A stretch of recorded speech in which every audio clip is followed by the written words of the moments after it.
While the Maine State Museum is closed for renovations and significant mechanical upgrades, the staff has continued working to protect the collections, as well as to plan for future museum exhibits. Exhibit designer Brewster Buttfield is helping the museum plan its reopening, which will feature a new education center.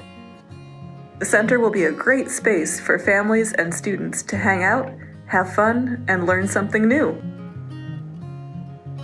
One element going into the center is a large display case that will feature the museum's extensive collection of bird specimens. Let's hear more about Brewster's latest project. So one thing to think about, do we want to have the kestrel with other hawks, or do you want to have it near like its prey? This chickadee could be like being eyed by the kestrel, and the chickadee might be rather nervous about that. But it could be up higher and sort of looking at the small songbirds down below. That's also the things that we're trying to do, is not just show as many birds as possible, but we're really trying to show what the relationship between them is, and help people kind of think about birds in nature as well as how beautiful they are in this case. But also in comparison with the other hawks and other predators, it'd be really interesting to see, because it's such a small example of a. And you do need to be able to be close up to it. Because some of these birds, we really do want people to be able to get really up close and personal with them, even though there's that glass case there. Right. Whereas the chickadee, a lot of people know what that looks like, that people haven't seen the kestrel. So maybe this should be a little bit closer to the glass someplace at a slightly elevated position. How did this guy come into consideration with the bird case that we're designing for the education space?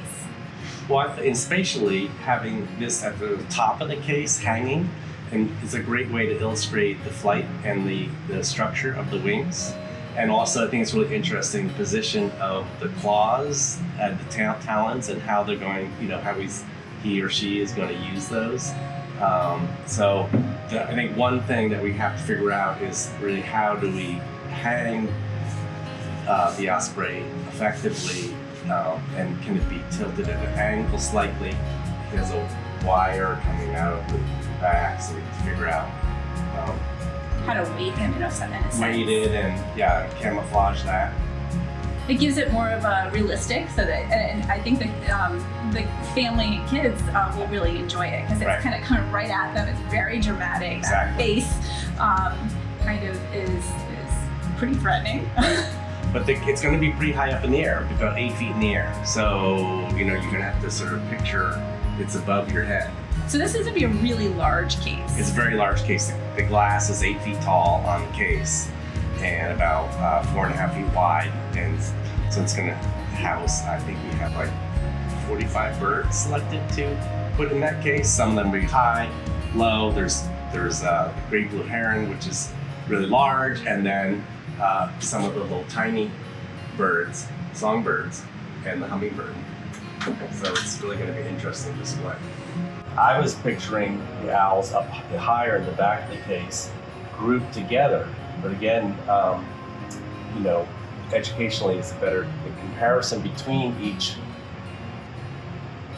by size in the same owl grouping, or positioned with the other birds in the case. I think it's really interesting to say, hey, there's such a diversity of one, a type of bird like the owl, that we're also going to want to be talking about different features too and pointing them out.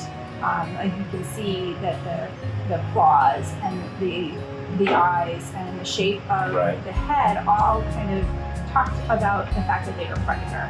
And the size of the eyes. Comparing that to other birds, with other features that, for a duck, for example, completely different anatomy for the lifestyle of the bird. So that kind of speaks to maybe intermingling them with those other birds. One of the things that this case is going to have is access the doors on two sides. So you're going to be able to, if you have something new comes in the collection, it's relatively easy for us to open up the case, and especially with the smaller songbirds and smaller predator birds, you'll be able to open the case up, and you'll be able to get in and change the collection periodically, which will allow you to feature. If you want to talk about beaks with some of your programming, that will allow you to change, alter the display. I think that's really important because we do, I mean, one of the reasons we're featuring the birds right now is that we have a diverse collection of them, and we really can do a lot. So obviously this is the 45 birds or so that we're featuring here isn't the end of the collection, so rotating them out is going to keep it interesting and just allow us to expand the programming that we do. We've come up with a system which there will be larger drawers that can be changed out for the narrower drawers.